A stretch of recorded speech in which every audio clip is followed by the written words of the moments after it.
Friends, we have gathered here not to add another technique to our spiritual toolbox, nor to discover a new method by which we may draw to ourselves the things of this world.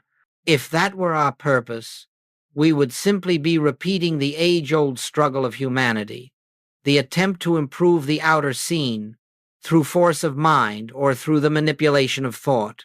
But that is not our purpose. Our purpose is far simpler, far quieter, and infinitely more profound. We are here to turn within, to recognize that all the good we have ever sought has been present within our own being from the beginning. Every seeker, at some point along the path, comes to an inner weariness. You may have felt it yourself, a tiredness of striving, of reaching for something, peace, supply, safety, companionship, and discovering that the harder you pursue these things, the farther away they seem to drift. This weariness is not a failure. It is a grace. It is the moment in which the personal self exhausts its capacity to make life conform to its desires, and in that exhaustion, a doorway opens. For only when we cease trying to live by personal power do we become receptive to the presence that has always been living us. In the infinite way, we learn that true spiritual progress begins not with more effort, but with the relinquishment of effort, not with stronger affirmations, but with a deeper stillness, not with the hope of changing the outer world, but with the recognition that God appearing as our very consciousness is already the fullness of life. When we come into this awareness, we stop chasing after effects. We stop trying to shape the world out there. We begin instead to rest in the simple truth. God is the source and the activity of our good, and that good unfolds from within. If, then, you have come here burdened with the desire to make something happen in your experience, to manifest more money, more health, more harmony, I ask only that for this hour you set aside the burden, lay it gently at your feet. You do not have to solve your problems. You do not have to find the answers. You do not have to create the good you seek. You need only become still and let the activity of God reveal itself as the very life that is living you. When we are quiet enough, receptive enough, humble enough to listen, a great peace dawns. And in that peace, the need to struggle dissolves. Let us begin by recognizing that everything we have sought through human means already exists in the invisible realm of spirit. It awaits not our effort, but our awareness. And so we turn inward not to gain, not to acquire, but to behold that which is already established in truth. This is the beginning of living by grace. Let us turn our attention now to one of the most important distinctions on the spiritual path, one that, when understood, marks the turning point from a life lived through personal effort to a life lived through divine fulfillment. I speak of the difference between living under law and living under grace. When we speak of law in this context, we are not referring to moral commandments or legal structures. We are speaking of life lived from the standpoint of the human mind, life governed by cause and effect, by planning and striving, by the belief that our good must be earned, acquired, attracted, or achieved. Living under law is simply living under the sense that I, the personal self, must secure my future, solve my problems, and manage the conditions of my life. And so we think, we plan, we fear, we push, we strive. We live as though we are separated from the source and therefore responsible for drawing supply to ourselves. This is the life most of humanity knows, and it is not wrong, it is simply limited. For anything that depends upon human strength or human wisdom is subject to human failure. Anything that must be held through personal power can be lost through personal weakness. This is the bondage of living under law. But there is another way. revealed to the mystics of every age, the way of grace. To live by grace is to live under the activity of God, an invisible presence that goes before us, prepares the way, and fulfills itself as our daily good. Grace is not something we earn, nor is it something we must call forth. Grace is the very nature of God, eternally expressing itself as harmony, as abundance, as wholeness, as peace. When we live by grace, we are no longer trying to make good appear.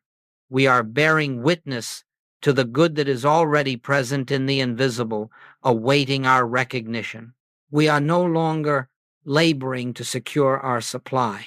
We are resting in the assurance that supply flows from within as the spontaneous activity of the divine presence that inhabits us. We do not need to command, direct, or manipulate. We need only to abide in the quiet realization that God is fulfilling itself as every necessary form of good. And so the shift from law to grace is not a shift in external activity. It is a shift in consciousness. It is the moment when we stop believing that we live apart from God and begin to understand that God lives as us. Once this truth is felt deeply, silently, not merely as an idea but as an inner recognition, the entire basis of life changes. We find that doors open without effort, needs are met before we voice them, right relationships form naturally. Guidance appears in moments of stillness. We meet life no longer as isolated individuals, but as instruments through which grace flows. To live by grace is not to abandon the world, nor to stop acting intelligently. It is to act from a different center. Instead of acting out of fear, we act out of peace. Instead of seeking, we listen. Instead of striving, we allow. Instead of attempting to govern life, we let the presence govern us. And in that stillness, something miraculous happens. Everything necessary for our journey unfolds in perfect order, without strain and without delay. In this way, life becomes an experience of watching, not pushing, witnessing, not manipulating, trusting, not fearing. And this is the beginning of spiritual freedom. As we continue, let us look gently and honestly at a tendency almost all of us bring with us when we first step onto the spiritual path, the desire to manifest. We wish to manifest health, manifest supply, manifest harmony, manifest companionship. And because these desires seem natural, we seldom question them. We believe that if only we could bring into form those things we lack, then our spiritual lives would be complete. But let us look more deeply. The very impulse to manifest reveals that we are still living in the belief of separation. For no one who is consciously abiding in the presence of God feels a sense of lack. No one who knows that God is their life, their substance, their very being, feels compelled to add anything to themselves.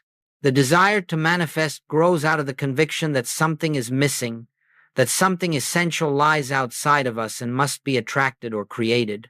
And this belief, this subtle assumption, is the very thing that prevents us from experiencing the fullness of spiritual supply. Whenever we seek to manifest, we are quietly affirming, "I do not have." And no matter how positive our affirmations, how strong our visualizations, how disciplined our practices, if beneath it all lies the belief in lack, we will continue to draw to us the fruits of that belief. This is why so many who work hard to manifest discover only temporary gains, followed by further longing. For the consciousness that sets out to acquire is the consciousness that assumes itself incomplete. But in truth, hear this, in truth, you already embody the completeness of God. The kingdom of God is not something to be brought into your experience through mental means. It is something to be recognized as the spiritual reality of your being. So long as you are chasing effects, you cannot perceive the cause. So long as you are striving to change the outer scene, you cannot behold the inner truth. When your attention is directed outward toward forms, conditions, results, you are looking away from the very source from which all good flows. This does not mean that your desires are wrong. It means only that the way to their fulfillment does not lie in pursuit, it lies in realization. The moment you stop trying to make good appear, the moment you cease attempting to shape life by human power, you create an opening within a stillness through which grace can reveal itself. In that quiet recognition, needs seem to dissolve, not because they have been fulfilled outwardly, but because you perceive that nothing essential has ever been absent.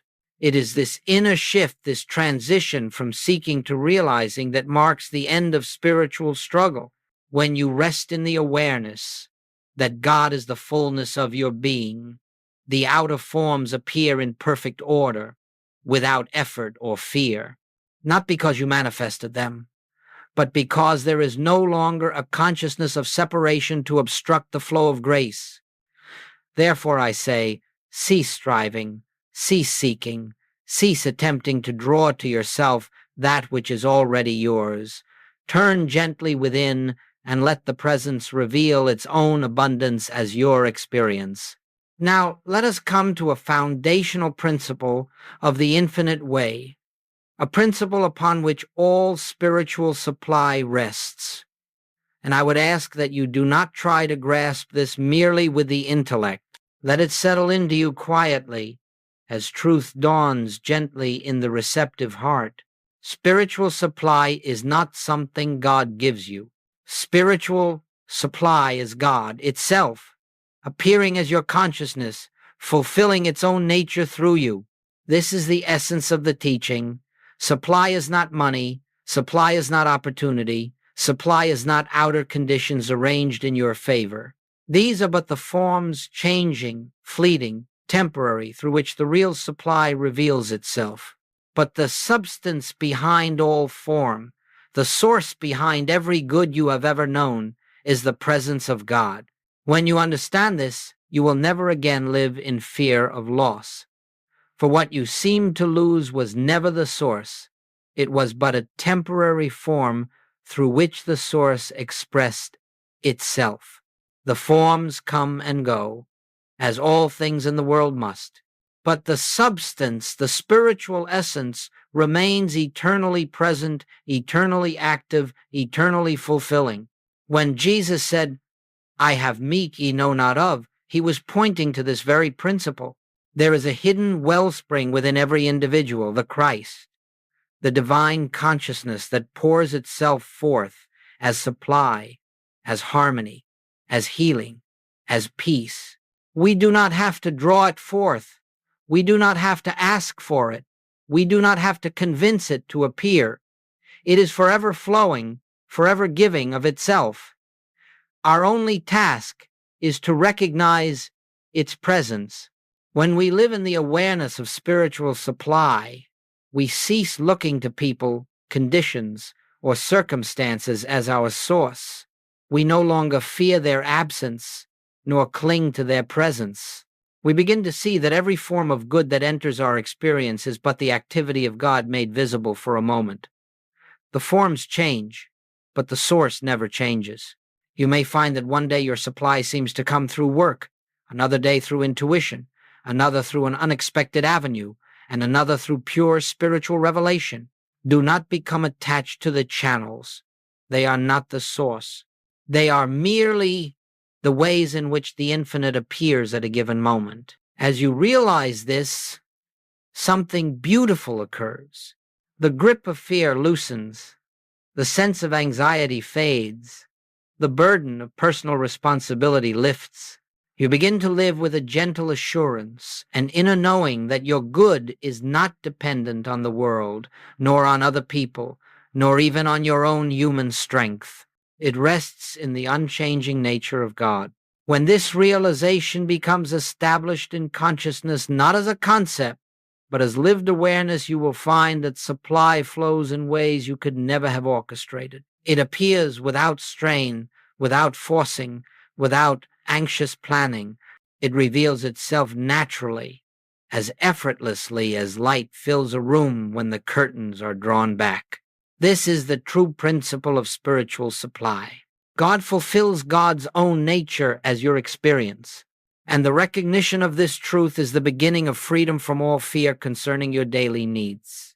As we move deeper into this study, let us look with honesty upon the nature of effort, especially spiritual effort, and see why it so often becomes an obstacle rather than a help. For many who come to the spiritual path, there is a sincere desire to do something, to practice something, to engage in some inner work that will bring about the harmony they seek.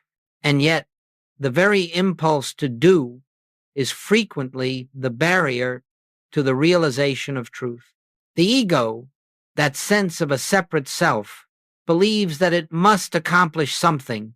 It believes it must improve itself, correct the world, generate supply, attract harmony, or hold peace in place. And because the ego feels itself alone and vulnerable, it exerts tremendous effort in the hope of securing safety and fulfillment. Even our spiritual practices, affirmations, visualizations, techniques of manifestation can become subtle expressions of the ego's need for control. But I say to you, where there is effort, there is the belief in separation. Where there is striving, there is the belief that God is not already the fullness of your being. Effort arises from fear. It may appear refined, disciplined, or spiritual, but beneath it lies the quiet conviction, unless I do something, good will not come. And the moment we accept this belief, we place ourselves under the law of personal responsibility with all its burdens and limitations. The spiritual life, however, does not unfold through effort. It unfolds through realization. It unfolds through the surrender of the belief in a self apart from God. It unfolds as we release the compulsion to make things happen and become still enough to witness what God is already doing. Let us be clear. I am not speaking of passivity, nor of neglecting one's duties. Life will always call us to act lovingly, wisely, practically, but action that arises from inner stillness is entirely different from action born of fear. When the ego acts, it struggles, resists, clings, and fears the outcome. When the spirit acts, it does so effortlessly, without anxiety, without conflict, without the sense that anything depends on personal strength. This is why I often say, the activity of God is the law of fulfillment. Your effort is not the law of fulfillment. Your mental power is not the law of fulfillment. Your affirmations and visualizations are not the law of fulfillment. Only the invisible activity of God moving silently as your own consciousness fulfills itself in perfect form. When we stop trying to direct life, to push life, to shape life, something extraordinary happens. Into the silence left by our relinquishment, the divine presence shines forth. It is as though a window has been opened, and the light that was always present finally floods in. This light brings clarity, direction, supply, and harmony, not because we demanded it, but because we no longer obstruct it. So I ask you, gently, where in your life are you striving? Where are you still attempting to force a result? Where do you feel the tension of I must? Wherever you find that tension, you have discovered the activity of the ego. And the remedy is always the same. Lay down the effort, become still, turn inward, and rest in the silent assurance that God is already the life, the mind, the substance, and the activity of your being. In this stillness, grace flows. And what the ego sought through effort, grace reveals through realization. And now we come to the heart of spiritual living, the point upon which the entire infinite way rests, the cultivation of inner stillness. For although truth exists fully and completely within every individual, it cannot be recognized while the mind is filled with noise, while it is occupied with fear, with desire, with planning, with personal will, with the constant search for solutions. We cannot hear the gentle voice of the Spirit while we are shouting inwardly for answers. And so I say to you, let us learn the art of being still, not the stillness of a body forced into quiet, but the stillness of a mind yielded to the presence within. This stillness is not achieved through discipline alone, nor through technique. It is achieved through a simple willingness to stop directing life and to listen for the activity of God. Inner stillness is the atmosphere in which grace becomes visible. When you become quiet, truly quiet, not waiting for anything, not seeking anything, not trying to attract, manifest, or achieve, but resting in the assurance that God is, something begins to stir. A gentle peace rises, not from the intellect, but from the depths of your being. This peace does not come to you. It reveals itself as you. It is the presence announcing its own nature. Do not seek an experience. Do not search for visions, feelings, or signs. Simply enter the silence with one intention, to be receptive to God. And even if nothing seems to occur in those moments, remain faithful.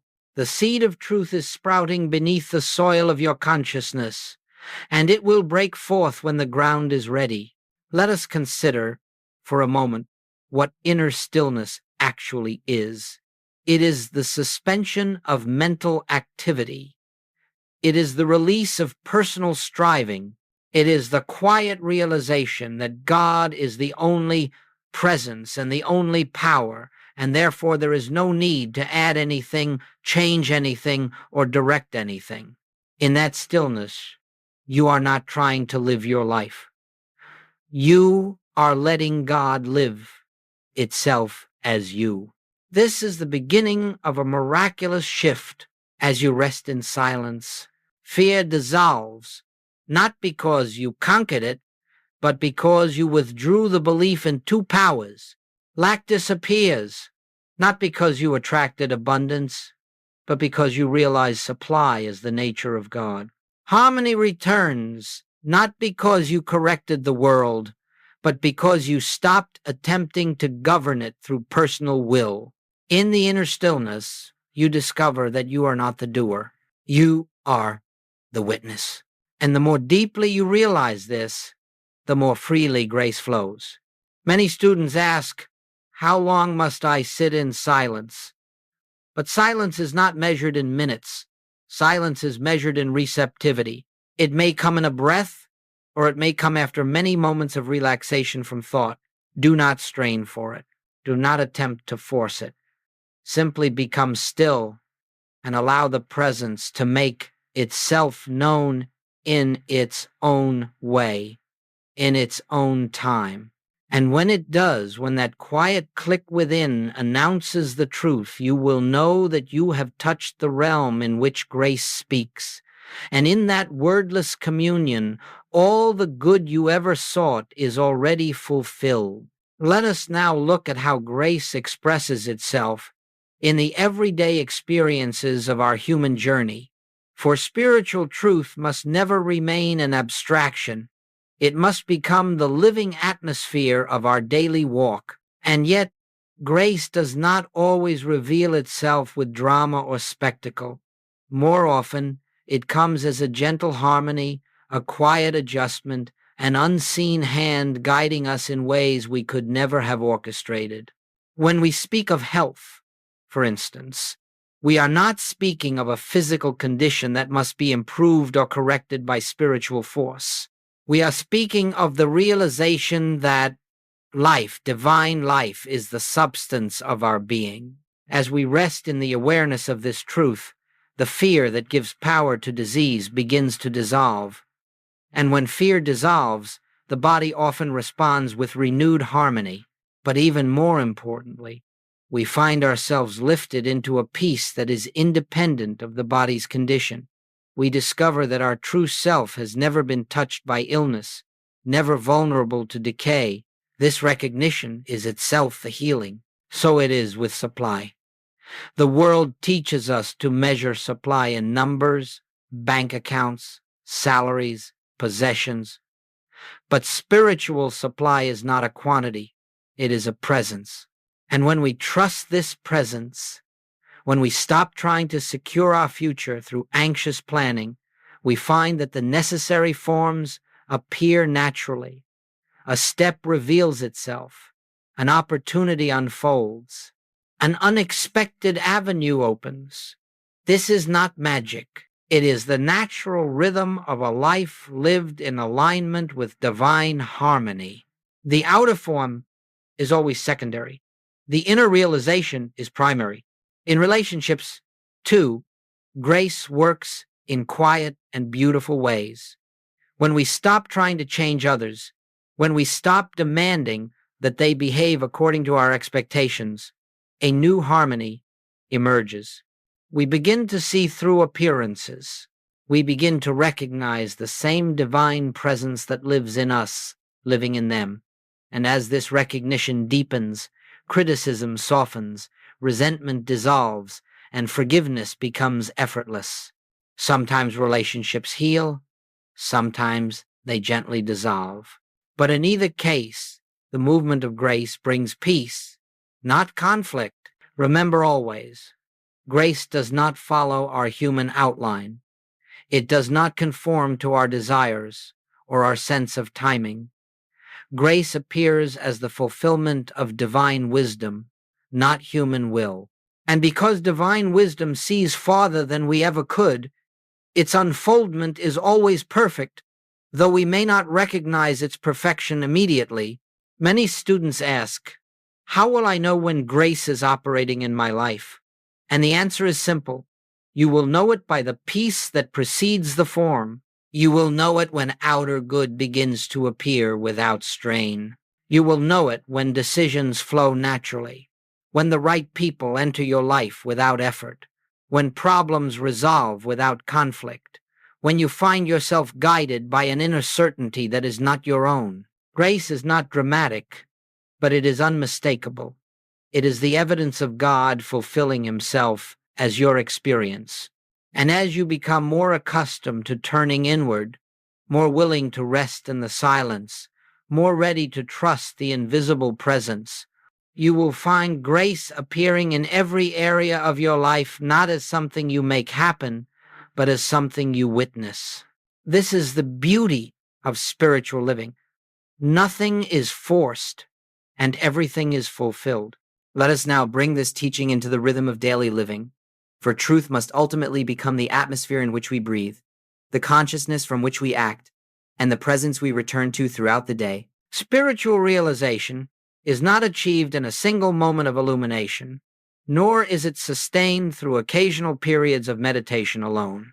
It is a continual turning, a continual remembering, a continual resting in the awareness that God is the life of our being.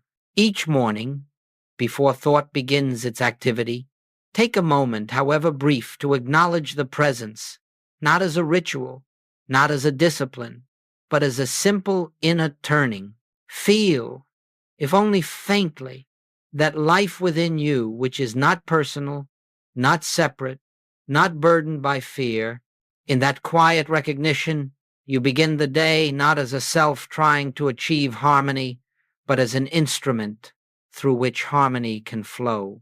As you move into the activities of the day, let this awareness accompany you. You need not withdraw from your work, your responsibilities, your interactions. The spiritual life is not lived apart from human experience. It is lived through it. But carry with you that gentle remembrance. I of mine own self can do nothing. The Father within doeth the works. This remembrance does not weaken your activity. It strengthens it because it frees you from the burden of personal effort. There will be moments when fear arises, when tension builds, when circumstances seem to demand immediate human control. In such moments, pause, even briefly, turn inward, release the impulse to govern the situation with human will, and let the presence, which never leaves you, reveal the next step. You may find that the correct action comes as a clear intuition, or perhaps as the sudden dissolving of tension, or even as the understanding that no action is needed at all. In the evening, before retiring, look back over the day not with judgment, not with analysis, but with quiet gratitude. Recognize the moments when grace was evident, even subtly. Notice when peace preceded action, when solutions arose without struggle, when harmony was restored without force. And if there were moments of forgetfulness, moments of fear or reaction, simply acknowledge them and let them go. The path is not one of perfection, but of continual returning. To live by grace is to live moment by moment in the awareness that God is the only presence and power functioning as your life. It is not achieved through striving, but through yielding, not through self-improvement, but through self-surrender, not through the attempt to attract good, but through the recognition that good flows eternally from within. As this awareness deepens, you will find that even the simplest activities, washing dishes, speaking to a friend, walking down the street, become opportunities for inward communion. Life becomes a prayer without words, a meditation without form, a continuous resting in the secret place of the Most High. This is the daily walk of grace. Not extraordinary, not dramatic, but deeply peaceful, profoundly natural, silently transformative. A life in which the presence goes before you, accompanies you, and fulfills itself through you in every moment. And now, as we bring our time together to a close, let us return once more to the simple essence of this teaching. You have not been given a new method, nor a new set of steps to follow, nor a new discipline with which to shape your life. Instead, you have been invited into a deeper simplicity, a way of living rooted in quiet recognition rather than in personal striving. For centuries, humanity has sought peace, abundance, healing, and harmony through effort, mental effort, emotional effort, religious effort, but the spiritual life reveals that all such effort is unnecessary, for the fullness of God is already embodied within you. What we seek does not lie in the realm of effects. It lies in the invisible presence, which is forever expressing itself as your very being. Therefore, do not leave here today thinking there is something more you must do. There is nothing to do, only something to realize. There is no truth to acquire, only truth to acknowledge. There is no God to reach, only God to behold. Let this understanding become your resting place. Grace, not effort, is the law of your life. Grace, not thought, is the source of your supply. Grace, not human will, governs your harmony. Grace fulfills itself without your planning, your pleading, or your striving. And so, I ask you only this: be still often. Turn inward gently. Release the sense of a self that must accomplish anything. And in that sacred silence, allow the presence to reveal itself as your peace, your supply, your protection, your direction, your fulfillment. Let God be God in you. When you walk from this moment, walk not as one who must improve life, but as one who rests in the divine activity that is already perfect, already complete, already expressing itself as every facet of your experience. As you do, you will find that the outer world adjusts, harmonizes, and unfolds, not because you have changed it, but because you have ceased standing in the way of the infinite that has always been present. This is the path of grace. This is the joy of spiritual living. And this is the freedom that awaits every soul who turns quietly within and listens.